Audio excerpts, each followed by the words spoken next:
Halong kalokohan yan. Tingnan mo, binabaril siya pero parang wala lang. Umiikot lang sila at umaalis. Mayroong seryosong mali na nangyayari sa Crimea.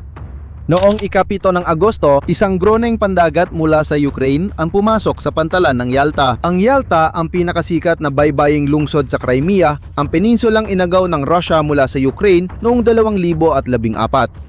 Dito nagbabakasyon ang mga elite ng Russia at ang drone na ito na parang bangka na walang tao sa loob ay nagpalibot-libot sa pagitan ng mga yate sa liwanag ng araw sa harap ng lahat. Pinaputukan ito ng mga Ruso ng mahigit 1 oras pero hindi nila natamaan. At sa pagtatapos ng araw, ang tanging nasira sa Yalta ay hindi gawa ng Ukraine. Обалдеть. Ну, такого. Смотри, он в яхту едет на туре. Samahan mo ako at ipapakita ko sa iyo kung ano talaga ang nangyari dahil kailangan mo talagang makita para maniwala, parang biro lang. Tingnan mo itong mga unang larawan, ito ay kinunan ng madaling araw ng mismong ika-7 araw na yon ng isang residente mula sa loob ng Crimea. Ang napakalaking liwanag na ito sa abot tanaw na makikita mula sa kilometro-kilometro ang layo ay ang paliparang militar ng Fardiske na nasusunog matapos ang sunod-sunod na pagsabog. Tandaan mong larawang ito dahil magkakaroon ito ng kahulugan mamaya. Sa umaga, naglabas ng babala ang Ministeryo ng mga Emerhensya ng Russia para sa Yalta.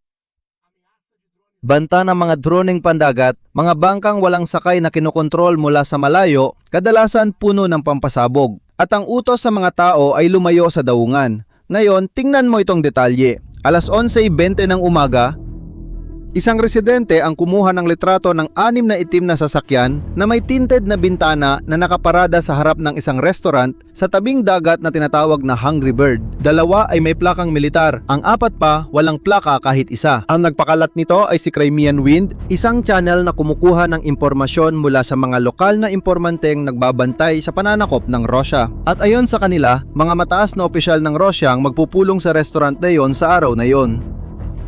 8 minuto matapos ang larawang ito, nagmadaling umalis ang grupo at hindi nagtagal, naging war zone ang pantalan ng Yalta. Ito ang opisyal na video mula sa militar na intelihensya ng Ukraine, ang GUR. Ang kamera ay mula mismo sa naval drone, modelong tinatawag na Magura. Naglalayag ito malapit sa baybayin ng Yalta, kitang-kita ang buong lungsod sa likuran. Tingnan mo ang mga payong sa dalampasigan, may mga taong naglalakad sa tabing dagat. At pansinin mo na, may lumitaw na pangalawang bintana sa screen. Isa pa itong drone na naglalayag kasabay, hindi pala ito isang bangka, kundi isang convoy. Tinawag ng GUR ang operasyon na paradang pandigma sa dagat. Isang parada sa mismong bisperas ng anibersaryo ng lungsod, may kasamang mapanuyang tugtugin at isang mensahe sa dulo na nagsasabing itutuloy.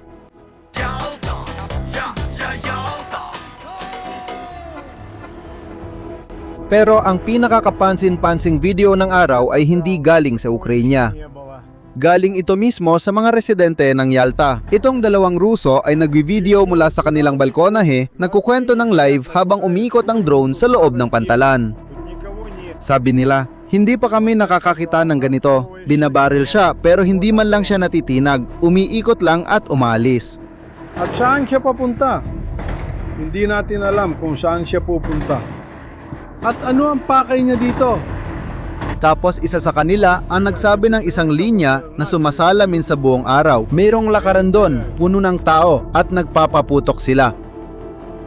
Tingnan mo kung gaano kabaliw yon. Habang humiikot ang drone, ang depensa ng Rusya ay nagpapaputok ng bala papunta mismo sa baybayin ng dagat na punong-puno ng mga sibilyan. At tumagal ng mahigit 1 oras ang putukan na yon. Naggulat pa ang mga residente na may mga drone na lumilipad na mababa sa ibabaw ng lusod. At tingnan mo itong isa pang video, nakuha mula sa mataas na bahagi ng Yalta. Ang haliging itim na usok na umaakyat mula sa tabing dagat ay eksaktong nasa lugar ng restaurant na Hungry Bird. Doon din mismo kung saan naroon ang mga itim na sasakyan kaninang umaga. Inilikas ng mga otoridad ang tabing dagat at ang sentrong parke. Kitang-kita ang mga turista na nagtatakbuhan mula sa dalampasigan kahit kasagsagan ng peak season. At isa sa mga drone na nasira ay napadpad sa sentrong dalampasigan. Kinabukasan, Isang residente ang palihim na nagvideo ng katawan ng drone sa buhangin na pinalilibutan ng mga gwardya. Sabi pa niya sa video na hindi pinapalapit ang kahit sino. Pero heto ang tanong, ano nga ba ang nasunog sa Yalta? At nakakahiya ang sagot para sa Rusya.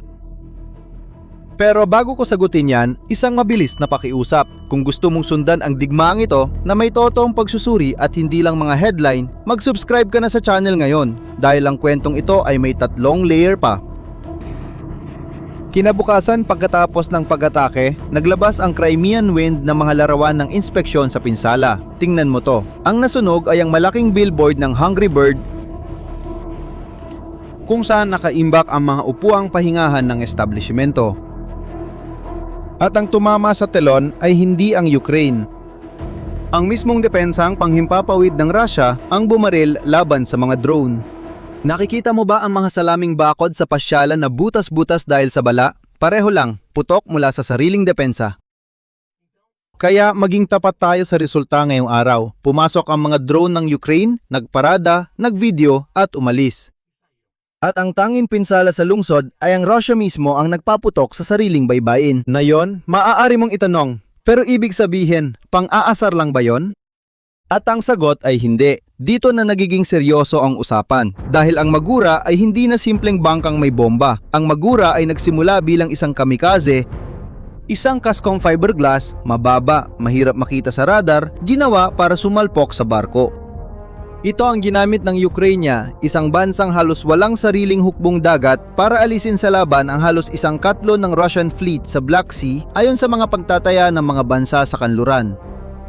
At napilitan ang natitirang mga barko na tumakas mula sa Sevastopol, ang makasaysayang base sa Crimea, papuntang Novorossiysk, isang daungan na nasa loob na ng Russia. Pero ang mga bagong bersyon ay naging ibang bagay, mga mini aircraft carrier. Ang kubyerta ay nagdadala ng mga FPV drone, yung maliliit na drone na pang-atake na may first-person view. Ang bangka ay lumalapit sa baybayin ng hindi napapansin at nagpapalipad ng mga drone papunta sa mga target sa lupa. At hindi ito teorya. Tingnan mo ang mga larawang ito mula sa thermal camera 3 araw bago ang Yalta. Mga FPV drone ito.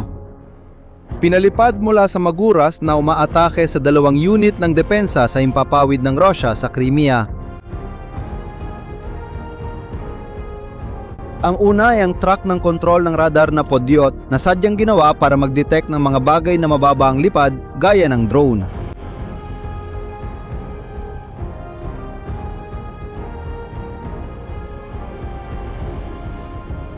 Ang pangalawa ay isang kagamitan na tinatawag na Parol 4 na gumagana bilang electronic ID ng depensa ng Rusya.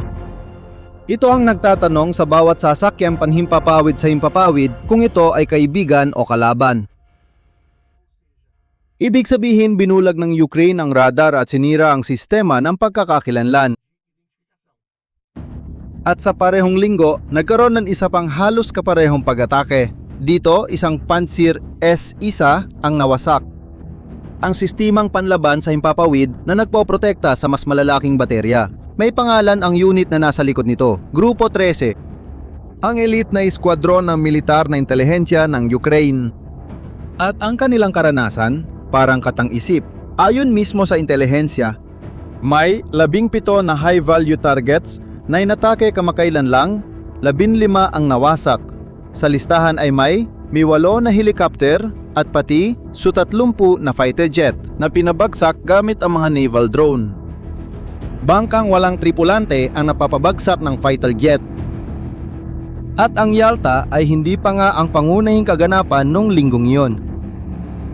Naalala mo ba ang kislap sa VAR disk dun sa simula ng video? Kaya habang kinukuha ng mga naval drone ang atensyon at nagpapaputok ng anti-aircraft sa baybayin, inaatake ng Ukraine ang loob ng peninsula. Ang komandante ng puwersa ng mga sistemang walang tauhan ng Ukraine, na kilala bilang Madyar, ay naglabas ng ulat para sa loob ng 48 oras at talagang nakakagulat ang mga numero. 102 target ang tinamaan sa likod ng linya ng mga Ruso mula ika-6 hanggang ika-7 ng buwan. 8 imbakan ng panggatong, 2 radar complex, buk na sistemang kontra-ere, Tatlong sentro ng komunikasyon na nagkokordina ng mga pag-atake ng Shahed drones, yung mga kamikaze drones na ginagamit ng Rusya laban sa mga lungsod ng Ukraine. At lahat ng ito ay bahagi ng mas malaking operasyon na nagsimula pa noong Hulyo, isang pagtugis sa mga barkong nagsusuplay sa Rusya sa pamamagitan ng Dagat Itim. Pati ang pangalan ng operasyong ito ay isang pangaasar, Moloshka. Sa wikang Ukranyano, ito ay daglat ng isang parirala, babagsak ang Moscow dahil sa Crimea. At kung akala mo natapos na noong ika-7, tingnan mo ang petsa ng mga susunod na larawan na ito. Ika-10 ng Agosto, 3 araw pagkatapos ng parada. Ang Group 13 ay muling nagpakita gamit ang parehong taktika. Ang mga drone na inilunsad mula sa dagat sumisid papunta sa mga tagapaglunsad ng misil na S-400. Ang pinakamahalagang panangga laban sa ere na mayroon ang Rusya sa Crimea. Ang tunay na launcher ay nawasak, pero ang antena na kumukontrol sa Orion, isang malakihang drone ng pag-atake ng Rusya. At may isang nakakatuwang detalye dito. Ayon sa mga ulat ng mga Ukrainyano, ang S-400 na lumalabas sa mga larawang ito ay peke. Pain, isang dummy na ikinakalat ng Rusya para linlangin ang mga drone. Inatake ito ng Ukranya, kinuna ng video at ipinakalat pa rin. Sa pagitan ng mga linya, malinaw ang mensahe.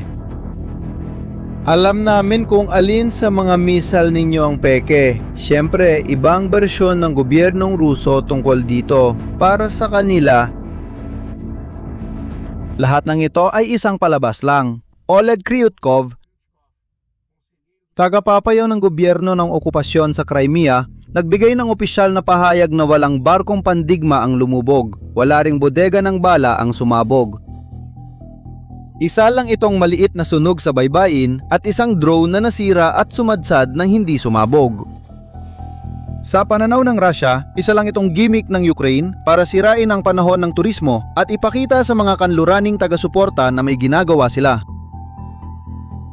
At tingnan mo, kung titingnan natin ng malamig ang araw na yon sa Yalta, totoo rin naman yon. Walang naging kawalan sa militar ng Russia doon. Pero, pansinin mo kung ano ang inaamin ng depensang ito nang hindi sinasadya. Ang argumento ng Russia, sa totoo lang, ay ganito. Sandali lang, pumasok lang naman sila sa pinakamahigpit naming binabantayang lungsod, naglakad-lakad sa pagitan ng mga yate, kinunan ng video ang lahat, tumagal ng 1 oras sa putukan nang hindi natamaan, at umalis din pagkatapos. At ayon, hindi yon argumento. Iyon ay isang pag-amen. Dahil ang sinusubok sa Yalta ay hindi ang kakayahan ng Ukraine na magpasabog. Ang sinusubok ay ang kakayahan ng Russia na pigilan. At nabigo sila sa harap ng lahat habang ang mismong populasyon ay nagvi-video at ang sariling depensang panghimpapawid ay umaatake sa lungsod. Dahil, sa totoo lang, ang tinamaan ng Ukraine sa Yalta ay ang tanging bagay na hindi kayang palitan ni Putin. Hindi ito radar, hindi ito barko. Ito ay ang ilusyon na may ligtas na lugar sa Crimea. Mula pa noong 2014, ibinebenta ni Putin ang peninsula bilang isang hindi matitinag na kuta. Ang mga komandanteng Ruso ay nagtatakda ng pagpupulong sa mga restauran sa tabing dagat dahil doon ay tahimik ang likurang linya. Pero pagkatapos ng ika-7, nagbago na ito. Ngayon, bawat pagpupulong ay kailangang buwagin, kailangang baguhin ang mga ruta. Bawat plano ng seguridad ay kailangang paramihin. At ito ay may tunay at permanenteng gastusing militar ito. Tingnan mo, hindi dito nagtatapos ang kwentong ito. Ang ganitong uri ng pagtugis sa mga commander ay nagiging karaniwan na. Mga pag-atake na tumatarget mismo sa lugar kung saan nagtitipon ang opisyal na Ruso para mapilitan ang kanilang mga pinuno na magpalipat-lipat ng pwesto. Pero ang target na talagang babantayan ko ay ang tulay ng Kerch. Ang nag-iisang pisikal na koneksyon ng Crimea sa Rusya. Dahil sa pag-atake sa mga rutang pandagat, lahat ay nakasalalay na lang sa isang tulay na 2 beses nang tinamaan sa digmaang ito. Kapag tuluyang nasira ito, magiging isang islang kinukubkub ang Crimea. At alam mo ba kung ano ang pinaka nakakatakot na detalye sa buong kwentong ito? Tinapos mismo ng intelihensiyang Ukranyano ang video ng parada gamit lang ang isang salita, itutuloy. Babalik sila. At kapag bumalik sila, malalaman mo dito. Kaya mag-subscribe ka sa channel at i-activate ang bell para ma-notify ka kapag may bago kaming inilabas dito. Hanggang sa susunod na video.